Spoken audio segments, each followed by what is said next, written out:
Duduk sini aja pun dah boleh buat duit. Betul, saya baru je join satu platform guna WhatsApp je. Join aktiviti, satu tugasan boleh dapat beberapa ribu. Buat sikit-sikit, sebulan boleh dapat 10,000 lebih. Saya pun asyik pegang telefon je hari-hari. Tak sangka boleh guna untuk cari duit macam ni. Saya pun mula-mula tak percaya. Kawan yang recommend.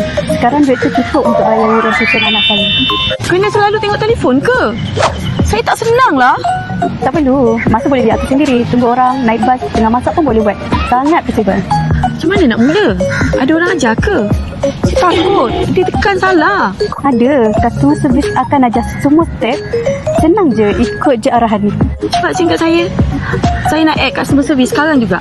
Klik je link dekat bawah, tambah customer service, dah boleh buat. Jom kita buat sama-sama.